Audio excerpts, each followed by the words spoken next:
अगर आप space technology से थोड़ा बहुत भी जुड़े रहते हैं तो आपको पता होगा कि भारत अब अपने तीसरे लूनर मिशन को करने के लिए बिल्कुल तैयार है और उस मिशन का नाम है चंद्रयान 3। इसरो इससे पहले 2 लूनर मिशन कर चुका है, जिसमें से पहला लूनर मिशन था चंद्रयान 1 और उसे 2008 में सक्सेसफुली परफॉर्म कर लिया गया था। इसके बाद 2019 में चंद्रयान 2 को लॉन्च किया गया, जो एक सॉफ्टवेयर ग्लिच की वजह से फेल हो गया।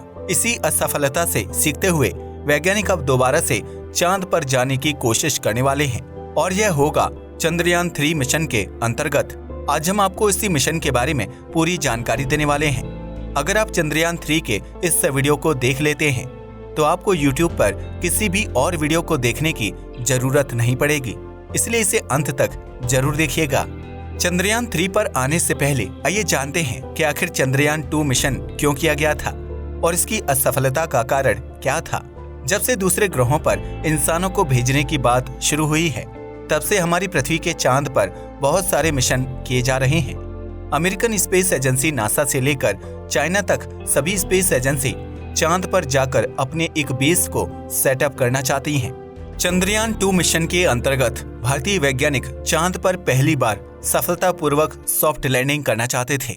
सॉफ्ट लैंडिंग का मतलब होता है किसी भी ग्रह पर इस तरीके से लैंड करना कि उससे स्पेसक्राफ्ट को जरा सा भी नुकसान ना पहुंचे और वह बिल्कुल आराम से लैंड हो जाए। इसके लिए आमतौर पर थ्रस्टर्स का इस्तेमाल किया जाता है।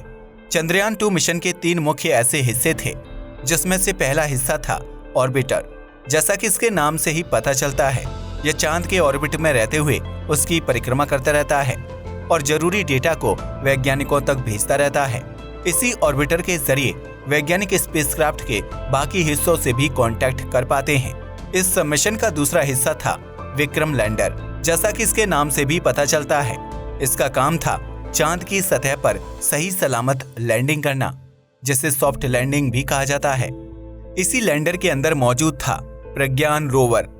रोवर एक स्पेसक्राफ्ट का वह हिस्सा होता है जो सतह पर उतरने के बाद बिल्कुल एक टॉय कार की तरह इधर उधर घूमता है और सतह को एनालाइज करता है। इसी रोवर में कैमरा भी अटैच होता है, जो ग्रह या चांद की तस्वीरें लेकर वैज्ञानिकों को भेजता रहता है। कई बार रोवर का इस्तेमाल सैंपल कलेक्शन के लिए भी किया जाता है। वैज्ञानिक ऐसा मंगल ग्रह पर भेजे गए रोवर से कई बार करवा चुके हैं। जब चंद्रयान 2 मिशन को लॉन्च किया गया था तो सब कुछ सही जा रहा था। इसका ऑर्बिटर चांद के ऑर्बिट में बिल्कुल सही सलामत पहुंच गया था और वो आज भी उसका चक्कर लगा रहा है। मिशन के फेल होने की शुरुआत तब हुई जब चांद की सतह से 2.1 किलोमीटर की ऊंचाई पर वैज्ञानिकों का लैंडर से कनेक्शन टूट गया। यह कनेक्शन किसी सॉफ्टवेयर में होने वाली खराबी की वजह से टूटा था और इस कनेक्शन को रिस्टोर करने में इतना समय लग गया कि विक्रम लैंडर चांद पर क्रैश लैंड कर गया। यहीं पर चंद्रयान 2 मिशन असफल हो गया। सॉफ्ट लैंडिंग ना कर पाने का मतलब ये बिल्कुल नहीं है कि यह मिशन पूरी तरीके से फेल था। वैज्ञानिकों द्वारा लॉन्च किया गया ऑर्बिटर आज भी चांद के चक्कर लगा रहा है और अभी भी वह हमें चांद से जुड़ी महत्वपूर्ण जानकारी भेजता रहता है। इसका इस्तेमाल वैज्ञानिक चंद्रयान 3 मिशन में भी करने वाले हैं और यही कारण है कि इस मिशन में ऑर्बिटर की मैन्युफैक्चरिंग नहीं की गई है। अब सवाल ये आता है कि आखिर सॉफ्ट लैंडिंग करना जरूरी क्यों है और वैज्ञानिक एक मामूली स्पेसक्राफ्ट को चांद की सतह पर सॉफ्ट लैंड क्यों नहीं करा पा रहे हैं। सॉफ्ट लैंडिंग करने की दिक्कत सिर्फ भारत की ही नहीं बल्कि दुनिया भर के और भी कई सारे देशों की रही है। आपको जानकर हैरानी होगी कि दुनिया भर के 196 देशों में से मात्र 3 देश ही ऐसे हैं जिन्होंने चांद की सतह पर सही सलामत सॉफ्ट लैंडिंग की है। वह 3 देश हैं चाइना, अमेरिका और रशिया। अगर भारत चंद्रयान 3 मिशन के जरिए चांद पर सॉफ्ट लैंड करने में सफल हो जाता है तो यह एक स्पेस पावर कंट्री कंसीडर किया जाने लगेगा, क्योंकि यह चौथा ऐसा देश होगा जिसने इस कठिन मिशन को सक्सेसफुली कर लिया होगा। आपको जानकर हैरानी होगी कि चंद्रयान 2 मिशन के लॉन्च होने के कुछ ही महीने पहले इजराइल ने भी चांद पर सॉफ्ट लैंड करने की कोशिश की थी। उनका मिशन ऑलमोस्ट 99% सक्सेसफुल हो गया था, लेकिन चांद की सतह पर लैंड करने से मात्र 5 मीटर की ऊंचाई पर उस स्पेसक्राफ्ट के सारे इंजन अचानक से बंद हो जाते हैं और वह चांद पर क्रैश हो जाता है। उस स्पेसक्राफ्ट का नाम था बेरीशीट और इसे इजराइल की स्पेस एजेंसी द्वारा मैन्युफैक्चर किया गया था। सिर्फ इजराइल ही नहीं बल्कि जापान भी चांद पर सॉफ्ट लैंडिंग करने की कोशिश कर चुका है और यह इवेंट तो मात्र कुछ महीने पहले ही हुआ था। 25 अप्रैल 2023 को जापान की एक प्राइवेट स्पेस कंपनी ने चांद पर हकुतो आर नाम के एक लैंडर को भेजा था। इसका भी मात्र एक ही मिशन था और वो था चांद पर सही सलामत सॉफ्ट लैंडिंग करना। बिल्कुल भारत के चंद्रयान 2 मिशन की तरह ही ये भी मिशन एक सॉफ्टवेयर ग्लिच की वजह से फेल हो जाता है और जापान चांद पर सॉफ्ट लैंड करने वाला चौथा देश बनने से चूक जाता है। इससे ये बात तो साफ हो जाती है कि चांद पर सॉफ्ट लैंडिंग करना कोई आसान बात नहीं है, लेकिन चांद पर सॉफ्ट लैंडिंग करना हर देश के लिए एक बहुत इम्पोर्टेंट चीज है। चांद हमारी पृथ्वी से मात्र 3,84,000 किलोमीटर की दूरी पर मौजूद है, जो इस ब्रह्मांड की बड़ी डिस्टेंसेस के सामने कुछ भी नहीं है।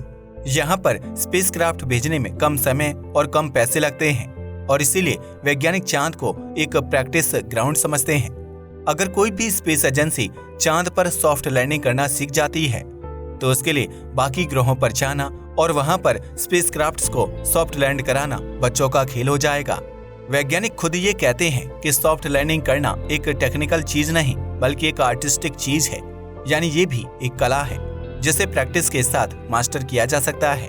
आज नासा इतने सारे सॉफ्ट लैंडिंग मिशंस को इतनी आसानी से इसलिए कर लेता है क्योंकि वहाँ के वैज्ञानिकों को ऐसा करने का लंबा तजुर्बा है। अब ऐसा बिल्कुल नहीं है कि नासा सॉफ्ट लैंडिंग करने में कभी भी फेल नहीं हुआ है, लेकिन फेल होने के बावजूद उन्होंने असफलताओं से सीखते सीखते फाइनली सॉफ्ट लैंडिंग की आर्ट को मास्टर कर लिया है। जहां नॉर्मल स्पेस एजेंसी थ्रस्टर्स के जरिए सॉफ्ट लैंडिंग करने की कोशिश करती हैं, वहीं नासा के वैज्ञानिक पैराशूट के जरिए भी सॉफ्ट लैंडिंग करना सीख गए हैं। जैसा कि आप अपनी स्क्रीन पर चल रही वीडियो में देख सकते हैं कि कैसे नासा का या मार्शियन स्पेसक्राफ्ट पैराशूट के जरिए उसकी सतह पर लैंड कर रहा है। लेकिन यहाँ तक जाने के लिए हमें सबसे पहले थ्रस्टर्स के जरिए ही सॉफ्ट लैंडिंग की कला को मास्टर करना पड़ेगा। सॉफ्ट लैंडिंग का एकमात्र मकसद होता है स्पेसक्राफ्ट को बिना झटके के आराम से सतह पर उतारना। इसके लिए लैंड करने से थोड़े समय पहले स्पेसक्राफ्ट की रफ्तार को कंट्रोल्ड तरीके से कम करना पड़ता है और यही वह हिस्सा है जो सॉफ्ट लैंडिंग को इतना ज्यादा कठिन बना देता है। चंद्रयान 3 में थ्रस्टर्स का इस्तेमाल करके इसकी रफ्तार को कम किया जाएगा। दरअसल जैसे ही कोई स्पेसक्राफ्ट चांद की सतह पर लैंड होने वाला होता है तो यह थ्रस्टर्स एक अपोजिट फोर्स को क्रिएट करते हैं। इसी अपोजिट फोर्स की वजह से स्पेसक्राफ्ट की रफ्तार कम हो जाती है और वह सही सलामत सतह पर लैंड हो जाता है। आपने कभी ना कभी रॉकेट लॉन्च होने का वीडियो तो देखा ही होगा, उसमें भी थ्रस्टर्स का ही इस्तेमाल किया जाता है। यह स्पेसक्राफ्ट के फ्यूल को इस्तेमाल करके थ्रस्ट यानी अपोजिट फोर्स को क्रिएट करते हैं। यही फोर्स जब जमीन पर लगता है तो जमीन खुद ब खुद रॉकेट को ऊपर की तरफ धक्का देती है और रॉकेट को लॉन्च होने में आसानी होती है। यह सब कुछ न्यूटन के तीसरे नियम पर काम करता है, जो ये कहता है कि every action has an equal and opposite reaction. अगर आप एक दीवार पर जो लगाकर उसे पीछे की तरफ धकेलते हैं तो वो भी आपके ऊपर उल्टी डायरेक्शन में फोर्स लगाएगी। इससे आप भी उतना ही फोर्स फील करेंगे जितना वह दीवार कर रही होगी। जब चंद्रयान 3 का लैंडर चांद की सतह पर थ्रस्टर्स की मदद से फोर्स लगाएगा तो चांद की सतह भी उसके ऊपर उल्टा फोर्स लगाएगी, जिससे उसकी रफ्तार कम हो जाएगी और वह चांद पर सॉफ्ट लैंड कर जाएगा। अब यह सुनने में जितना आसान लगता है उतना आसान असल में है नहीं। इसरो के पास एक और बहुत बड़ी दिक्कत है और वो है चांद के साउथ पोल पर लैंड करना। भारत चांद के सामने वाली साइड पर नहीं बल्कि उसके साउथ पोल पर लैंड करना चाहता है। दिक्कत की बात यह है कि अभी तक चांद के इस एरिया को इतना ज्यादा एनालाइज एंड स्टडी नहीं किया गया है। इस वजह से यहाँ के जियोलॉजिकल फीचर्स का एग्जैक्ट अंदाजा लगाना पॉसिबल नहीं है। हालांकि वैज्ञानिक ये जरूर जानते हैं कि चांद के साउथ पोल में बहुत सारे पहाड़ और चट्टानें मौजूद हैं और साथ ही में यहाँ पर बहुत सारे क्रेटर्स भी हैं। आपकी जानकारी के लिए बता दूं कि क्रेटर्स उन गड्ढों को बोलते हैं जो अंतरिक्ष से आने वाले पत्थरों के टकराने की वजह से बनते हैं। मान लीजिए अंतरिक्ष से एक बहुत बड़ा सा पत्थर पृथ्वी पर आकर गिरता है। ऐसे में वह पत्थर जिस गड्ढे की फॉर्मेशन करेगा उसे क्रेटर कहा जाएगा। कई अरब साल पहले बहुत सारे उल्कापिंड और धूमकेतुओं ने चांद की सतह पर एक साथ अटैक किया था। इस वजह से उस पर बहुत विशाल गड्ढों की फॉर्मेशन हो गई थी। आज चांद पर आप जिन धब्बों को देखते हैं वो कोई धब्बे नहीं हैं, बल्कि यही गड्ढे हैं। इन गड्ढों के अंदर सूर्य की रोशनी पर्याप्त मात्रा में नहीं पहुंच पाती और इसीलिए ये बाकी सतह के मुकाबले डार्क कलर के दिखाई देते हैं। चांद के साउथ पोल पर लैंड करने के और भी कई सारे कारण हैं, जिनमें से एक कारण है पानी की अवेलेबिलिटी। चंद्रयान 1 मिशन के अंतर्गत 2008 में वैज्ञानिकों ने यह पता लगाया था कि चांद के साउथ पोल पर पानी मौजूद है। इस डिस्कवरी की वजह से दुनिया की सभी स्पेस एजेंसी पूरी तरीके से हिल चुकी थी। ऐसा इसलिए था क्योंकि किसी ने भी यह एक्सपेक्ट नहीं किया था कि भारत अपने पहले ही लूनर मिशन में इतनी बड़ी डिस्कवरी को कर लेगा। इस डिस्कवरी की पुष्टि करने के लिए नासा ने बाद में रिकॉनिसेंस नाम की एक ऑर्बिटर को चांद पर लॉन्च किया था।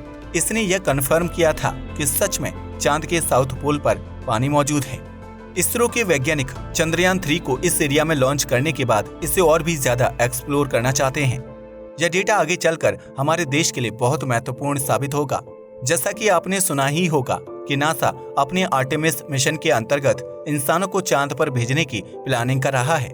यह मिशन भी चांद के साउथ पोल पर ही किया जाएगा, जहां पर एस्ट्रोनॉट सिर्फ लैंड ही नहीं करेंगे बल्कि वहां पर रहने के लिए स्टडी एंड प्लानिंग भी करेंगे। अगर इसरो चांद के साउथ पोल को अच्छे से एक्सप्लोर करके उसका एक मैप रेडी कर लेता है तो आगे चलकर हमारे लिए भी चांद पर उतरना बहुत आसान हो जाएगा।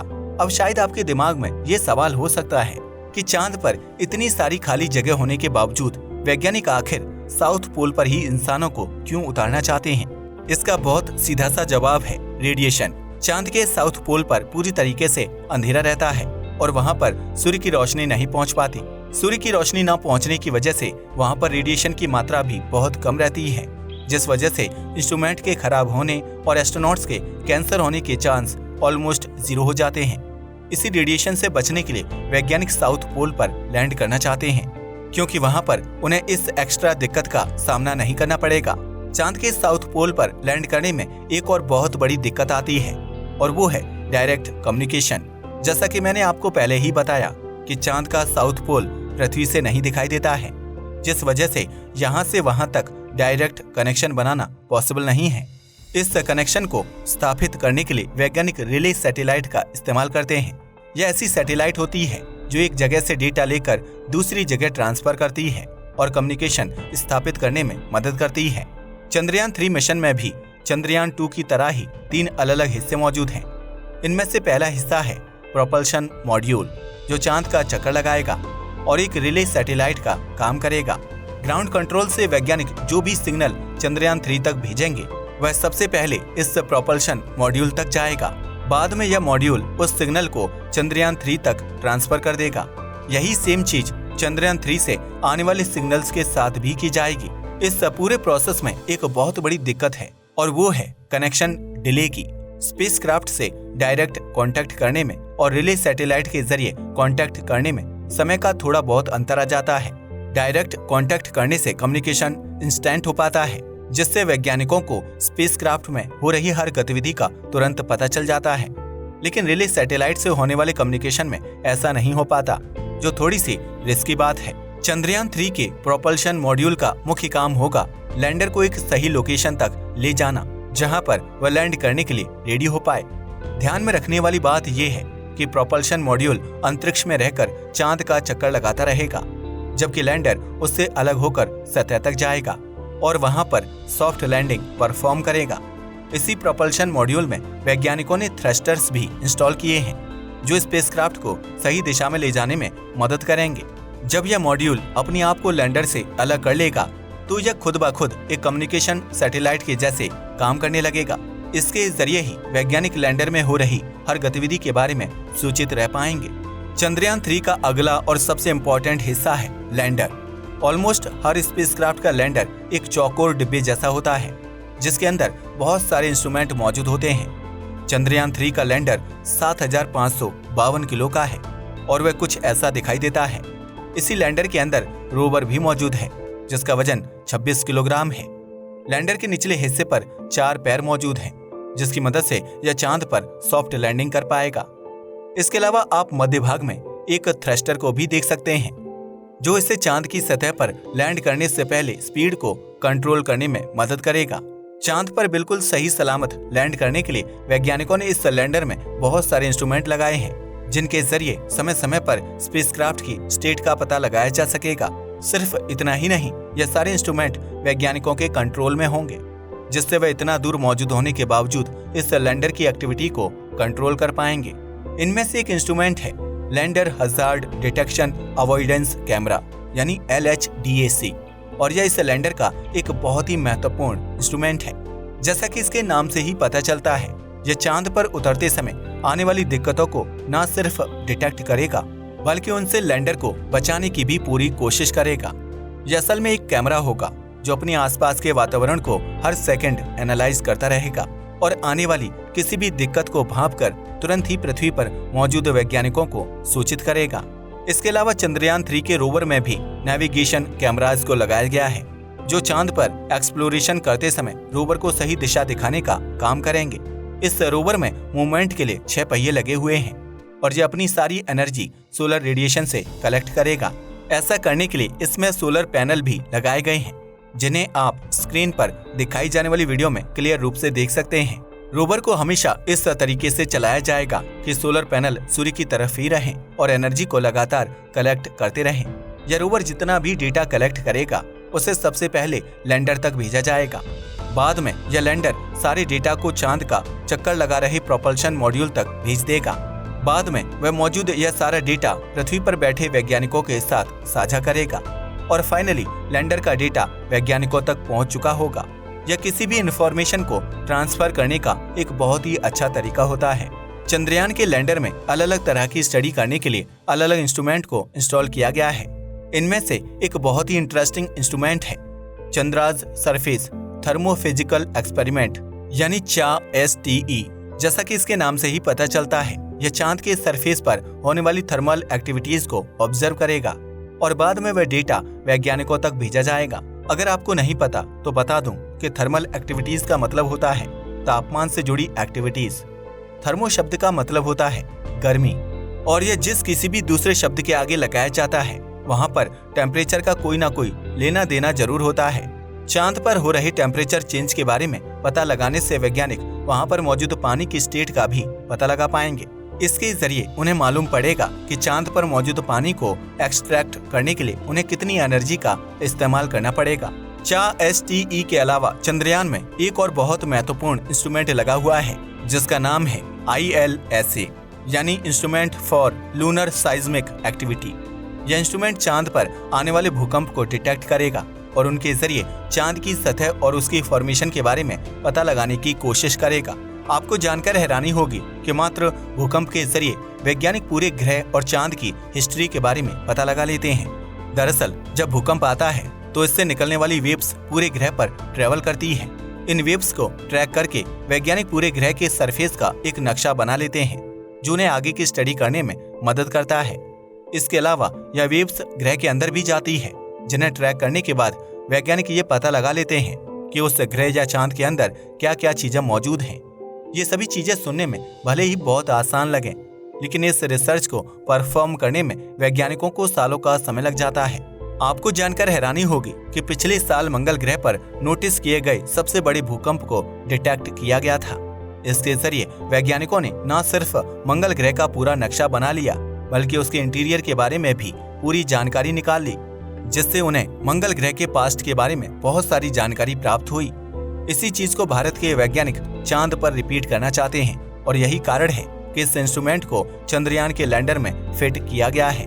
इसके अलावा चंद्रयान 3 लैंडर में एक और महत्वपूर्ण इंस्ट्रूमेंट लगा हुआ है, जो चांद के वातावरण में मौजूद पार्टिकल्स को स्टडी करने का काम करेगा। इस इंस्ट्रूमेंट का मुख्य मकसद होगा चांद के वातावरण में मौजूद चार्ज पार्टिकल्स पर स्टडी करना और साथ ही में इसके वायुमंडल में मौजूद पार्टिकल्स को ऑब्जर्व करना।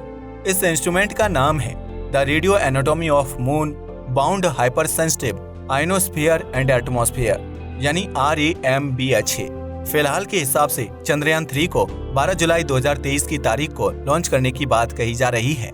इस डेट में मौसम की वजह से थोड़े बहुत बदलाव भी हो सकते हैं, लेकिन ये बात तो निश्चित है कि इस साल फिर से भारत चांद पर जाने का प्रयत्न करने वाला है। अगर चंद्रयान 3 मिशन सक्सेसफुल होता है तो भारत चाइना, रशिया और अमेरिका के बाद चौथा ऐसा देश बन जाएगा जिसने चांद पर सक्सेसफुली सॉफ्ट लैंडिंग की होगी। दोस्तों, कितने चांस हैं कि इस बार चंद्रयान 3 चांद पर सॉफ्ट लैंडिंग कर पाएगा? हमें कमेंट करके बताइएगा। आज के लिए बस इतना ही। वीडियो पसंद आया तो इसे लाइक और शेयर करें। धन्यवाद।